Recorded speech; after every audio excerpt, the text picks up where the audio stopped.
What's good, y'all? Y'all are tuning in to Pop Austin Media with your girl TJ the DJ, and we got special guests tonight, CHHK. How y'all feeling? What's up? Feeling good. Good. Yeah, so we got Casino, Mike, and Jason. So y'all can see who they are individually, right? Yeah. But yeah, how was y'all's holidays? Man, great. Kids had a great holiday. That's an important thing. You know, we get Big like facts. socks and underwear and stuff like that, so it don't got really my matter. socks. Yeah. You got your socks? Yeah. Sweet. Hey, you always need socks though. You Like do, that's for real. No, I wear them out. I for real need them. Underwear too. My wife's always clowning me. Yeah, you don't want to be the one with like the little hole and all that. Yeah, Don't do it. that's Don't do me. it. That's me. That's good. That's good. Nice. So it's a new year. Do y'all have any New Year's resolutions? Just to be as badass as last year. Nice. Do it bigger and better this year. Always. Yeah. Yeah.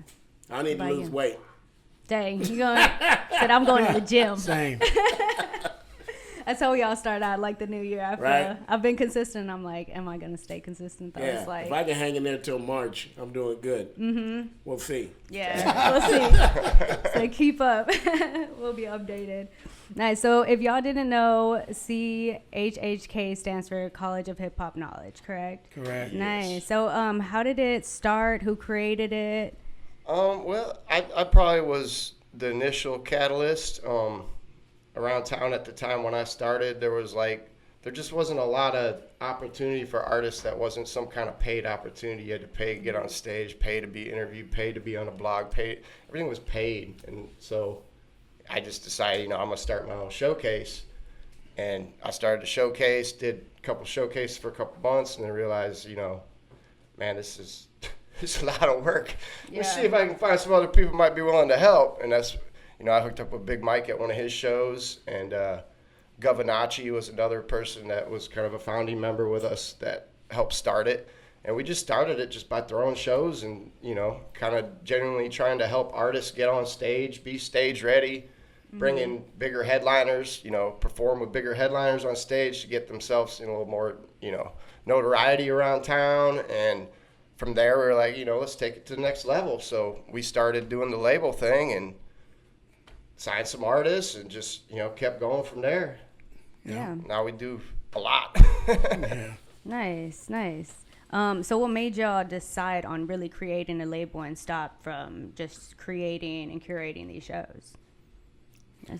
I think the main thing was we were working on, we all had our own music. We were putting people on shows, and really, again, kind of the same thing was like, there wasn't a whole lot of people out here cultivating the talent, giving people opportunity, creating the space for artists, like studio access. Providing the investments for artists. Right. That sort of thing. And it just kind of naturally grew into that, honestly, as we started throwing showcases. I came into the picture about 2 or 3 shows into when he started it. I had just got back from New York on tour, and I was doing shows like a maniac, like everywhere. Everybody was like, you on every show. And I'm like, well, shit, they booking me and they're paying me, so I'm going to do them. Yeah. And he came out and started coming to my shows and started conversation. And we found out we had a lot of things in common and had a lot of goals for the city, for the hip-hop scene, that we felt like we could help. And it's always been from that point or that perspective of how can we help the scene. When we started the brand with the brand name. A lot of people would hear about CHHK, and even to this day, College Hip Hop Knowledge, they don't know it's me and Jay that run it, are the main ones. And that was our whole thing, was to build this brand to where artists could come together and evolve through that and then get out on their own and get their own shine as a community, coming from that community of artists. So when we started throwing shows, we started getting people that we started clicking with, and we started doing features, right? Yeah. And we started doing songs together, and then we were like, okay, well, what do we want to do? We've been throwing shows for a couple years, and for promoters out there, you know how that goes, especially when you're trying to promote and be an artist. Yeah, it's it hard. can get stale. There's a lot of competition. There's frustrations. Money becomes an issue sometimes, right? And so we said, well, let's just start making music. And when we started making music, then we said, okay, we're going to do it, which is one thing that we've always taken pride in, is when we do something, we're going to do it right. So we created an LLC, and then we started adding artists to that slowly. We started slowly, and then it kind of grew naturally from the people that we met out in the city. Yep, created Yeah. our publishing house, and we have a publishing house that's both ASCAP and BMI. We operate like an official label. It took years of research to, Yeah. that's why we didn't jump into it right away, is we really researched, and like you said, when we're doing something, we're going to do it right. Yeah, So we took the time to research it and make sure what we were doing was the way we wanted to do it. Yeah. Yeah, that's dope. Why would you not do the research and then have to take those steps back? So like that's great. Great minds. So who was the first artist that y'all officially signed onto the label? That would be, well, it was probably Cartoon was our first artist. Sil was the first artist we signed that's still with us. Cartoon and us just, no bad blood, just different philosophies, just ended up splitting ways. He's still CHHK fam and always welcome to rock with us, but he's no longer a recording artist with us, basically. Yeah, which is always okay. It's always how you leave it. Sure, it's business. No bad blood. Yeah, shit's business. People who take stuff too personal aren't built for business. That's the way it is. Right. If you're gonna be taking it personal, don't get into it. Nope. This business, because you have to keep it separate. You do. Totally. This is big facts. So, how important do you think teamwork and working with a group of collectives plays such like a big part? Huge. Yeah, it's a huge part. I think one of the things that has come from a lot of that is when you have such a big group, we have different mind frames, we have different ideas, we got different styles, we got different people that we know in the scene. So as we're cultivating shows and we're still promoting shows and putting showcases together, we have a pretty wide open approach to things, and we're not closed-minded because we're diverse.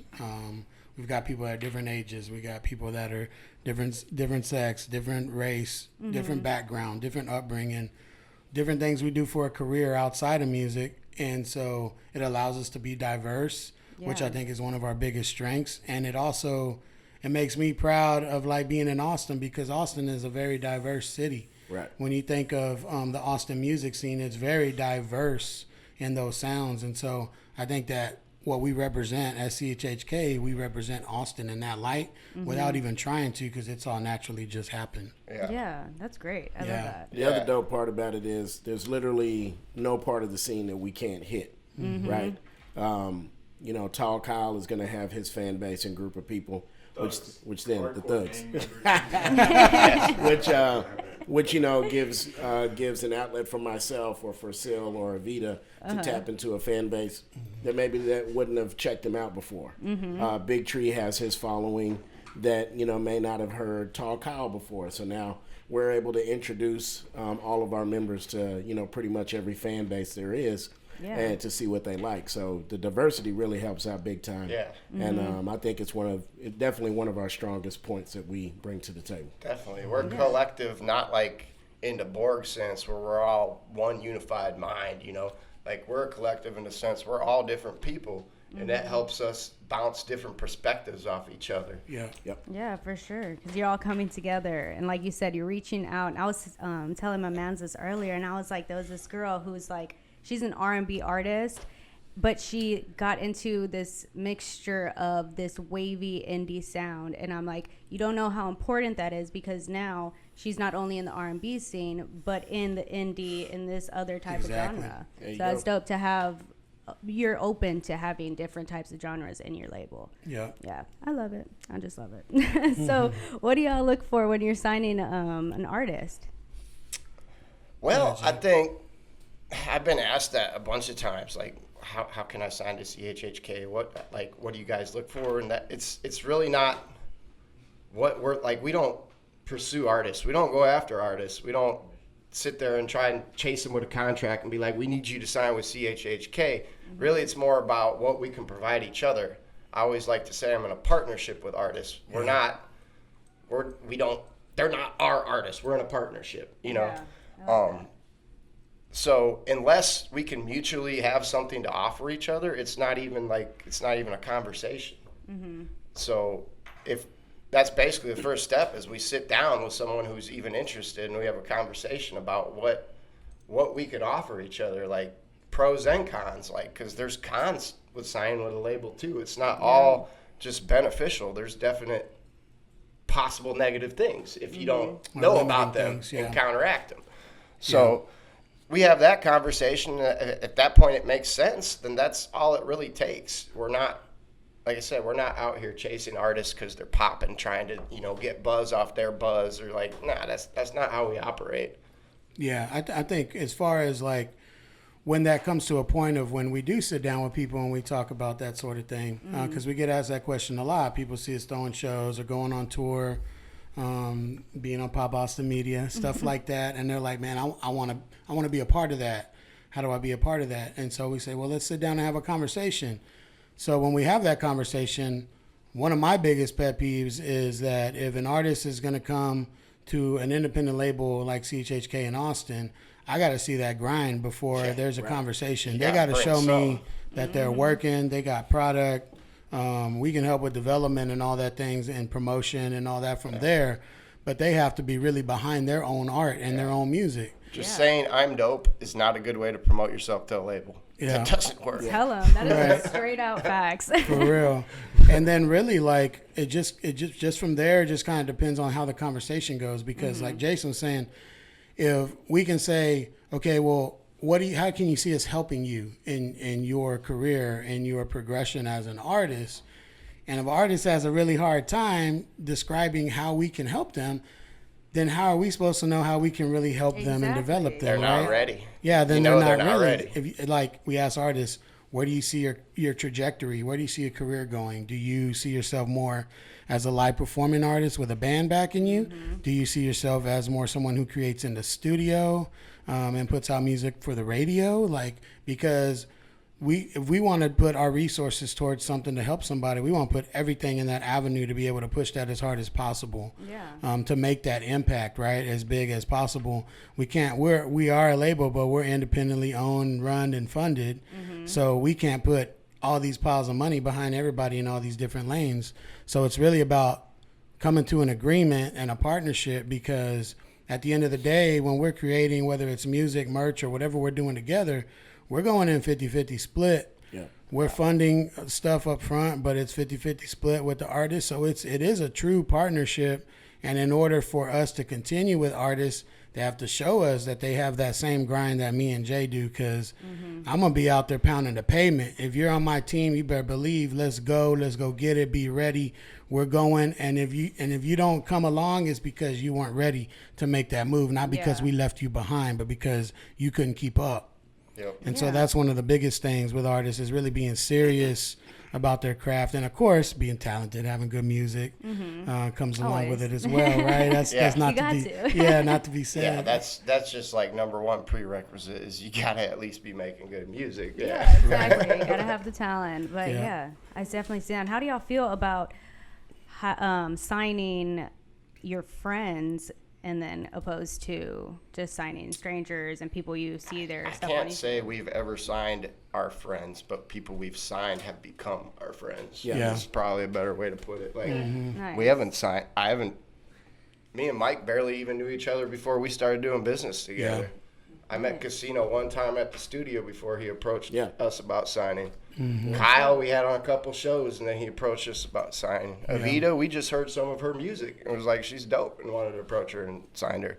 So I can't say we've actually, signed any of our friends. Sil too. Sil was on the first show I ever threw. Sil was a performer on that. And that was the first time I met him. Through the venues, through these showcases, like, and you're already seeing their talent. Definitely. So that's dope. That was a big piece for us, was utilizing our showcases to scout talent. Yeah, that's awesome. Have you had friends come up to you and like, hey, just put me on, let me sign? I haven't. Most my friends who are in the game, they already got their own thing going on. So if anything, they're in more of a position to help me than me help them. Okay, what about you? Yeah, I mean, there's people that ask, but same thing. It's like there's acquaintances that we've made through music, right? And they're like, well, how do I become part of CHHK? And then that's when it's like, okay, we have the same conversation we just had right here. We're very transparent with everything. Like, there's no sneaky stuff that comes up back later on. It's all put out up front, because we don't want to waste nobody's time, and we definitely don't want to waste our time. So we've had acquaintances ask, but it's the same thing. And if it comes to the point where we've had conversations with people that are like cool or homies that we've had out on shows, and we hang out with them around the scene, and then we have a meeting, and it's like it's not going to work out. So you know, maybe another time, maybe down the road, you know, it'll come back around. But we move like a business. I mean, we keep things business minded. We run things as a business.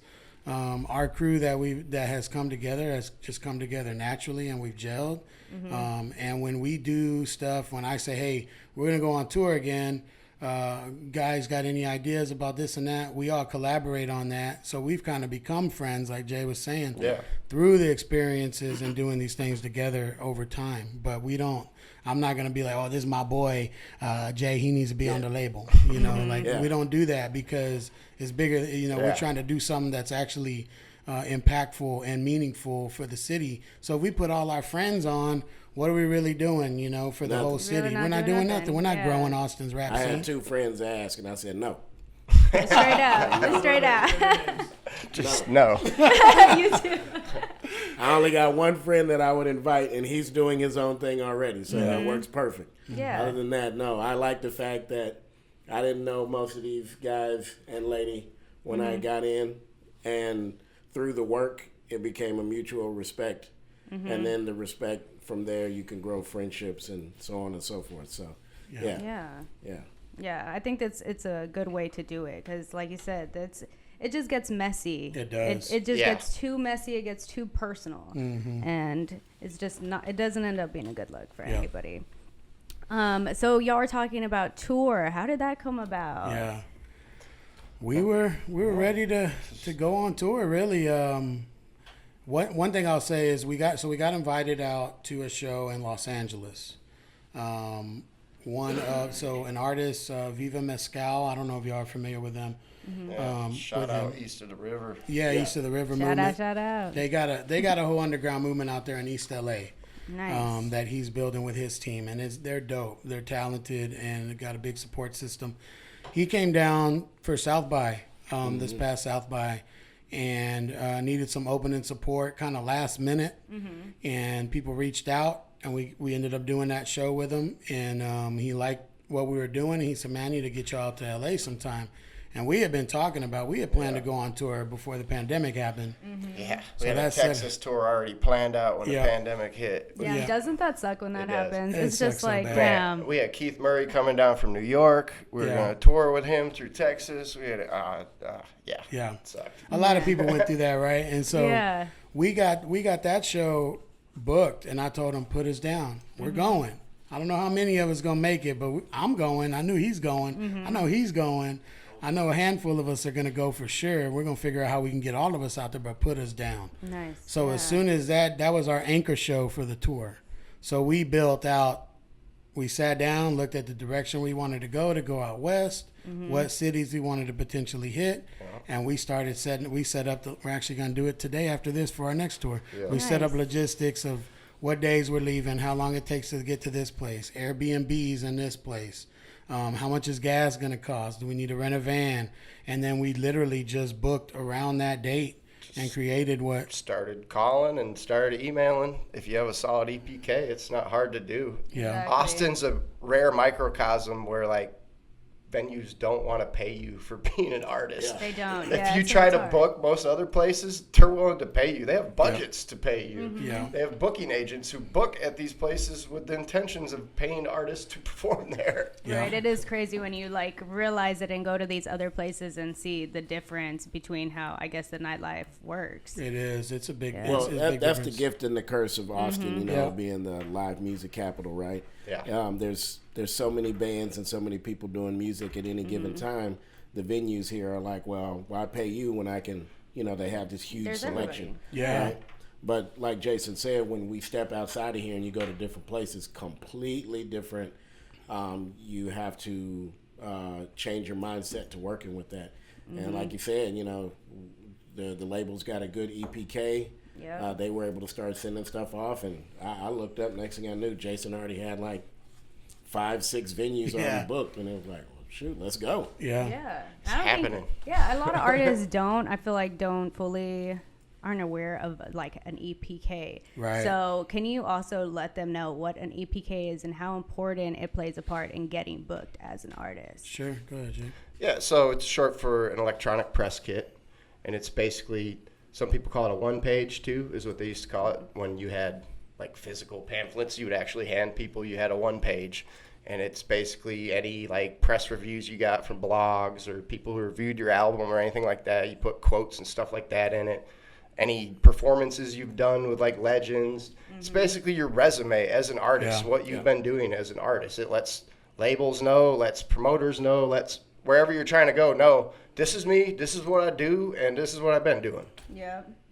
Simple. It's it just is. more visually pleasing than a resume, but like, it's exactly. just, It's like a That's snapshot of who you are as an artist and why they should Yeah, book you. you all usually want like a nice headshot on there too. let them know you look good. You Let could, 'em know. Right. you could also go the full digital route with them now, right? So Yeah, on video. you can create an EPK that you actually put on your social media pages, or like I have mine on my YouTube. Yeah. So you could literally go there and boom, there it is. It tells you what you need to know about me. Yeah, I think you actually have a physical interview on Yeah. yours too, don't you? Yeah. What's Nice. usually, the best mix I would say for an artist is to have your links, your music, your videos.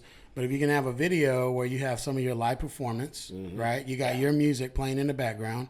And then if you can have a few minutes of you speaking about your art, who you are as an artist, that really gives a good snapshot of why someone should book you. Definitely. And whether or not you fit at their venue, and shows your value as an artist. Yeah, and have that proper like performance etiquette. You Yep. know, like can you have that stage presence? Can Exactly. you talk to the crowd? Yeah, because making a big difference is like if you hit up a venue and you're like, "Hey, book me," and they're like, "Why should we book you?" Yeah. It's like you send them that video and you're rocking for a huge sold out crowd, and the crowd's vibing with you. Then they're like, "Okay, well they got something going on." Again. So right off the bat, When you approach people, it's got to be more than I'm dope. Yeah, you I'm gotta the show 'em. hottest. Like, show 'em. okay, show 'em. exactly. Yeah. Nice. So, what was your favorite city that y'all went to on the tour? LA was dope. The amount of hip hop fans there at a show to hear hip hop, like there weren't artists there to hear artists. There weren't people sitting around having a drink. These were people at a show to hear hip hop, standing room only. It was an amazing feeling. Yeah, that must be a good vibe. I got a little chills. Yeah. Like, it's just so dope. Yeah. Yeah, that was really cool. My favorite nice. was Roswell. I'll let Evita talk about why, because she did something real cool at that show. That was cool. That I liked. But as far as as far as with crowd participation and all that, I'd say that Viva Mezcal show we did in LA. I mean, got a great response. Folks, we literally brought them from outside to make them come in and listen, and they enjoyed it. They had fun, so it was cool. Yeah, that's dope. What about yours? Yeah, I actually vibed with New Mexico. Really cool. Interesting. So on the way before we did the Roswell show, we played a weekly cannabis market, growers market that they do in Albuquerque every Friday downtown at this convention center. And it wasn't a huge turnout. I would say we kind of started late. We should have gone on earlier. Yeah. But the fact that we were in that environment, like we met so many people that want us to come back to that. Plus, we got to meet people that are out there and they're in their cannabis industry growing, like the growers. Nice. Yeah. And the benefits of that, I mean, they were just blazing up and giving us free shit. They book an entertainment group every week for that market, and they booked us to be the entertainment for that group Yeah, or that's for that dope. week. So I mean, it was lovely. Like Austin is so far behind. Yeah, it like other opens your states. eyes a little bit. You're Oh, like, man. what are we doing? Yeah. We need to pick it up. Yeah, it was cool, but the whole tour was cool. The LA show was definitely like, as far as crowd goes, that was like, man, like you said, you got chills. I got chills after our performance was done. I mean, it was incredible, the reaction we got, and not only that, but the interaction, the crowd, like, I would say my bars, and the crowd was like, "Oh shit!" Yeah, they were like, listening. they were like Yeah, they were intent on listening. checking us they out. They were literally tapped in the whole time and Yeah. really listening. That is And so I think dope. for performers, especially from here, a lot of times you feel like you're just performing to your peers, or performing to a crowd that's just waiting for their person to go on, right? Yeah. Yeah. And it was a great feeling, a great vibe.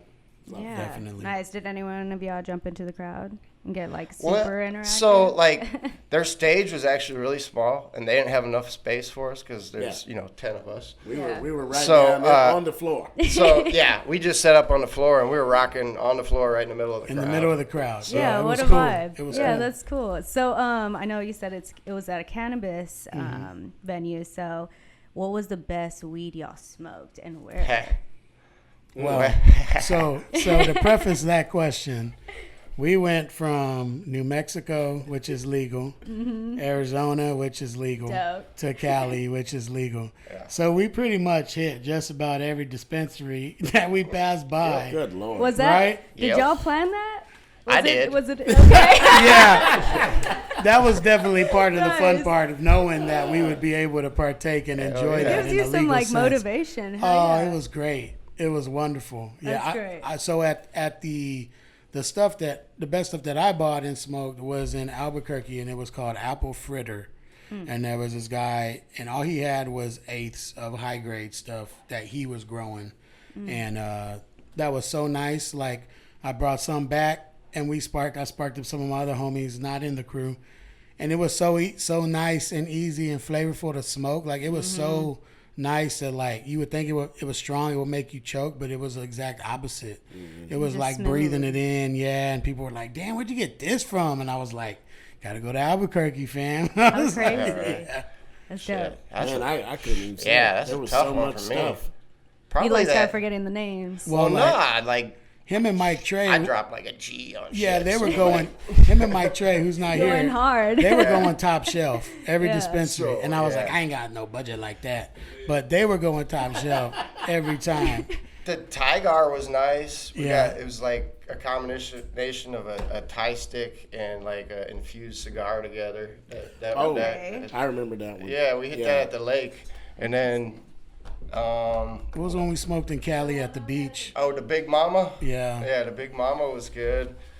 Probably that stuff I got in Beverly Hills though. It came in this little bottle, and it looked like a gas cap, and it said all gas on it. Oh wow. I think it was something runts, but man, it looked like Fruity Pebbles, every Yeah. single color Oh, on that. wow. It was insane. The looking. packaging must have been nice. For Yeah, like Yeah, it was cool. everything. It was Beverly Hills, they're gonna give you some. They tax you for the was- packaging. for real. Actually, like we the did finest this of cover art. cheapest. Actually, that was a cheap dispensary too. Yeah. That was the Wow. crazy part. Yeah, like I think it was only like 20, 25 for top shelf there for Yeah. an eighth. Oh nice. Yeah, that's not It bad. was a very eye-opening experience. Yes. Not just for the product, but for some business ventures. So Yeah. Yeah, he's connections. actually expanded out yeah. since then, and You Yeah. made some good connections Oh on the yeah, road. yeah. That trip was great for me because I got cards for most of the dispensaries that I got to go to, and I was already working with some cannabis companies, and since then I started working with some other ones, and so Nice. now fully diving into that whole business realm and trying to get my licenses to become a full-fledged legal distributor and everything. So yeah, we got some serious business moves out of that one. Hell yeah. How long do you think it's going to take for Texas to legalize? never. Man, I've been saying They're not. in the next 2 years for like 5 years, Right. 6 years. So Yeah. like Even I don't know. if the federal government does it on a federal level, they're going to leave it up to the states, just like they did with alcohol. And Texas, until they find the revenue to replace the private prison populace they have here, because like Texas has a lot of private prisons that have a lot of money Yeah. with a lot of drug offenders locked up. Yeah. Yeah. I don't see it happening here. I just don't.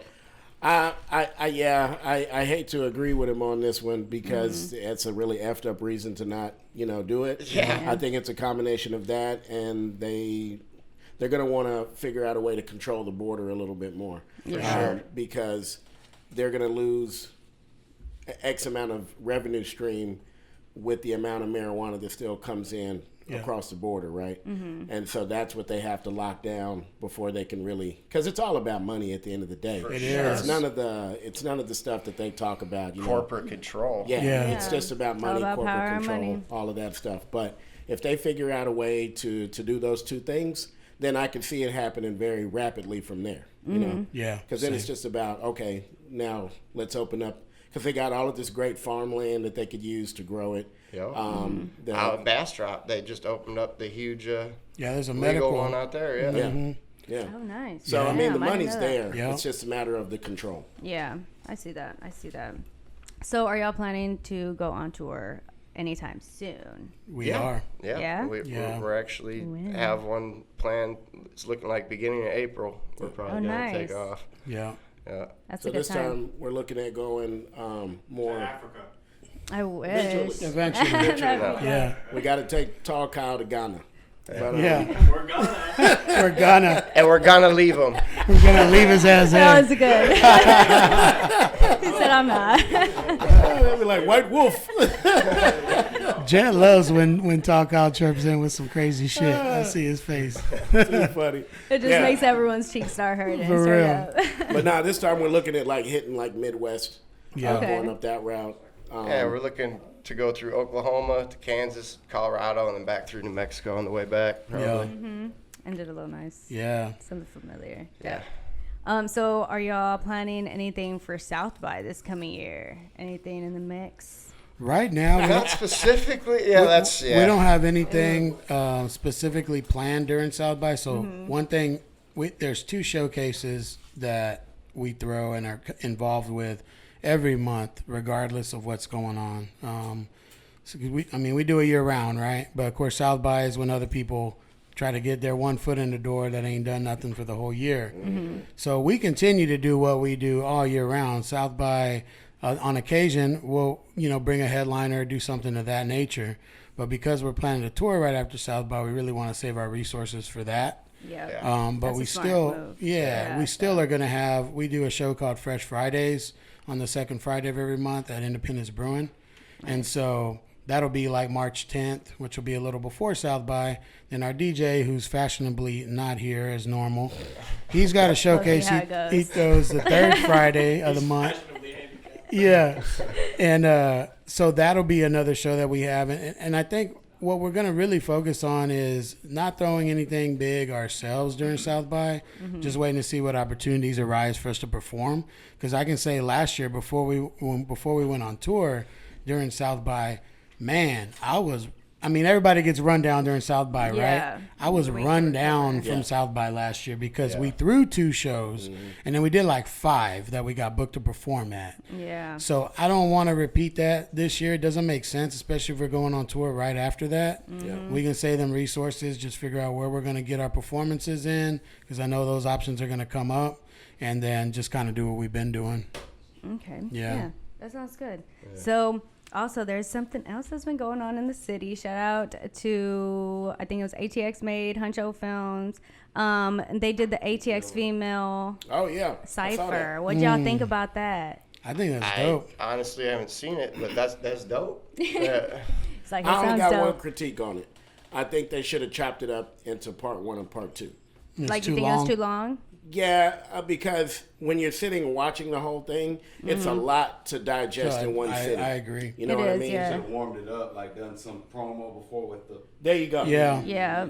There you That's go. true. Yes. You know what I mean? That Now- makes sense, yeah. Yeah. Instead of it being in the beginning, leading up to it, and then you're like listening to third person, you're like, okay, how Yeah. many more? Yeah, you Right. know, Yeah, and, I feel and that. I feel that way about, you got to look at the time we're in, right? Everything's bite size, Yeah. quick. When you Super start short. hitting like 45 minutes to an hour with anything, it becomes That's tedious, long, right? yeah. So Like TV shows don't even do that. yeah, Right. People Attention got spans. 2-minute and 30-second attention spans for music. That's about it. there you go. 5 seconds, True. bro. Yeah. For real. So that was my only critique with it. Other than that, I really liked the fact that they did it. Yeah. I've always Yeah, that's tried to dope. work with a lot of different female artists in hip hop and rap, just because I think it was, for a long time, it was kind of not looked at as creditable, right? Yeah. And so I've always worked with a lot of different female artists. So I love the fact that they brought Yeah, all of you that worked together with and did that. Anastasia back in the day. Yeah. So, Yeah. I mean, Yeah. she's been killing it forever. Oh man, yeah. Shoot, the list goes on and on. I can name a lot that I've worked with. So I thought it was super dope. That was my only critique. It was just a lot in one sitting. I just felt they maybe should have chopped it up. I think it would have presented them in a little bit better light for a new, like if you've never heard of them, for you Yeah. to sit down and really get into it and absorb each one of them. It'll give you more building content too. That would There you go. snowball. Yeah, and then having 2 separate videos, so you're getting that 2 different Yeah. interaction. X Oh, amount of people see the first one, and then it snowballs into the second one with Yeah. them telling about the first one.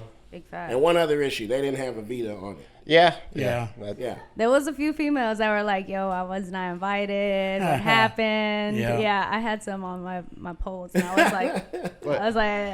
we don't know what I didn't happened. do it, I don't right. know. At the end of the day, though, none of that really bothers us because Yeah. we create our own opportunities for ourselves. So Yeah, and- we don't and I really think- need people to create opportunities. I think for us. people really forget that there's room for everybody. There There is. really is. Yeah. For Like, sure. and the whole point is really to help each other and bring each other up. And so just because It's a big some people world. aren't on this Austin's one, small potatoes. It's a Big really facts. big world. Yeah. Yeah. yeah, that's just the truest thing ever. And even if you're just looking locally, I mean, there's so many different platforms. I mean, there's no reason to get upset being left off something because Right. there's a million and other things going on, right? Like these lists, it cracks me up when people get pissed off over people's editorial lists. Like, these are like people they like. Why are you getting mad at somebody for who they like? Yeah, like, and you're trying to get people to be your fans, so it's just Yeah. very hypocritical. It is. Yeah, It like, is. It's not like this is, some, this is 50 putting out, these are the best Austin artists or something like it's not Yeah. that. Right. Or Definitely like not. Rolling Stone put Yeah, out a list, it ain't and I Rolling might be a little- Stones. I might be a little upset there. Yeah. Hey, but when an Austin artist makes it to one of those big Yeah. top spots, hey, we gonna give you your flowers. That's For right. sure. the Gotta motivation, push. though. Yeah. For sure. So, do y'all have any artists that y'all would like to work with that you haven't worked with yet here in Austin? You know, I literally just posted about that Yeah. a couple of days ago. Who did I have on there? Who's that? Deadman. Yeah. He's yeah. one of my clients. He comes out and records at the studio. Oh, no. Anytime. Here's what's crazy. Everybody on the list all responded. So I've already sent tracks to all of them. But yeah, Levi Deadman was on there. The Tita, Shout out to Tita. Stasny, and Stasny. Junior Flexwell. So Nice. those are some people I hadn't worked with. But I've been at this a while here. So Yeah. most folks I've probably worked with in some capacity. That's Yeah, in how I some kind way. of feel about it. Yeah. Like, no, I don't. type of If you want to event. work with me, that's Kinda fine. same way. But otherwise, like, I'm good. It's all good. I ain't looking for more work. I got plenty of work. Yeah. Yeah. Right, big facts. real, Like, I though. got enough to worry about. I'm stressed. Nice. So, do y'all have any up and coming projects or events? I know y'all have All something kinds on the of stuff. 13th. I saw that. Yeah, so the next one would be the Fresh Fridays that we do every second Friday. Is next Friday, January 13th, Friday the 13th. Hey, Yep. you And already know it's the vibes. we're celebrating Sill's birthday. birthday. So Sill's birthday will be going down, and we got a really dope lineup. Stasny's on that show. Yeah. Southside Hippie from Dice Low's on that show. Shout out to their whole crew. That's the next show coming up. And then on the 14th, we have a live performance as a group at Far Out Lounge. We're opening for the Capitol Band and Dub Eckies, which are both bands. Dub Eckies is dope. If you don't know them, they do like trip hop or like jazz hop type Ooh, live. interesting. very Yeah, fusion. I like that. Yeah. And then they have special guest MCs. They have like Ben Buck and Mr. Moses that come on stage with them. And then at the end, they have like a big live cipher with the band with whatever artists perform that want to come out towards the end of the show. So those are two of the shows coming up here pretty soon. As far as music, Sill just dropped a song called 1% that just came out today I think it Yesterday? just dropped at midnight. on Super new, Spotify. love it. Yeah, and then so much Let music. Phil come up and talk about that. Yeah, we're Yeah. gonna switch y'all out right now. Okay. Yeah, there's a lot of everybody's dropping music this year. Actually, what we're doing All right now. have music that I have in the computer at home. The Yeah. holy grail of music is all sitting there. I just have to finish a lot of it because Yeah, Hey, he's it's a lot of work in the back end. It yeah, really is. I'm the engineer He's too. an engineer. So There's a lot of us. There's So a lot of artists. yeah, so we're in the process. Actually, that's what we've been doing is having consultations with our artists and setting up their release schedule for the year. Kyle's got because- EP. I'm mixing and mastering. He's about Yeah. halfway through Cypher. I'm about halfway through Cypher's newest EP. Sil has all his stuff recorded for his next album Big ready Tree to go. got new stuff. Big Tree's got stuff he's been recording with Mike C. It's hot 2023. Oh He's man, we're got coming album. hard. Yeah. Every lane, we're coming Yeah. hard. like He's it. got album 420. He's Yeah. slated to release. Ready for Yeah. that Kush one. Doctor. Kush Doctor. I Yeah. like that. He's Yeah. gonna have to Yeah. be in. And- I'm already seeing a music video in my head. Oh yeah, a bunch of them. Me, Mike, and Avita and Berlin actually have a group we do together called Academics, and we've Nice. been We're working working on on new new music music. too. We got features. We got Abstract Root on that album We as stay a feature. busy, man. Yeah. There ain't no days off We love over to see here. it. So like I said, Fun. I got a lot of work at home I gotta do in the studio too. Yeah, Like now that I'm thinking about it, it's like, like, damn. damn, pulling out the sweat. For real. So nice. Well, it was so dope having y'all and great like connecting because it's a lot of knowledge. Y'all do drop some knowledge for artists, and I love the collectiveness and the diversity. It's a vibe. So I appreciate it. So let Yes. everybody know what y'all's Instagrams are. Where can they find y'all's music? All the good stuff. Well, if everything we have is on our website at chhk512.com. Our Instagrams at chhk512. On Facebook at College of Hip Hop Knowledge. On Twitter at College HHKnow. My personal ones at Jason the Professor, and it's JSUN the Professor, PROPHESOR. Not like, I know, college professor. It's constantly confused, but no, it's like professor, perversion of like profit. So it's like, yeah, at Jason the Professor. Same thing on Facebook. Dope. Nice. Yeah, same thing. And I go by Big Mike on Instagram on Big Mike Pareda, BIGMICPEREIDA, and same thing everywhere else, Facebook, Twitter, all over the place, same thing. And I'm all on the CHHK pages. I'm the one that most time runs them and does all our promo and all that. So I'm all over the place. I'm easy to find. Hey, nice. Yeah. Casino ATX. I got all of them. So literally you could Google casino. Well, when you Google it, it's going to say, do you mean casino tax? Say no, casino ATX. And it'll take you to all of my stuff or Partyville Mayor. I'm real easy to find. Any music fans out Yeah. there who like to use Merch Bar too, we all have artist stores on Yeah. Merch Bar. Yep. You can find all our merch. Shirts, hats, socks, backpacks. Yeah. You Everything name it. they We got it need. on there. Yep. Yeah. I love it. I love it. All kinds of stuff. Right. You're like, just ask, hit the DM. For real, though. Right. Well, we appreciate y'all coming through. Thanks. We'll Appreciate see you y'all having next us. time. Thanks for tuning in to Pop Austin Media. Thanks for watching. Y'all, we just blew past 8,000 subscribers on our way to 9. So make sure you hit that like, comment, subscribe, and we'll see y'all next time.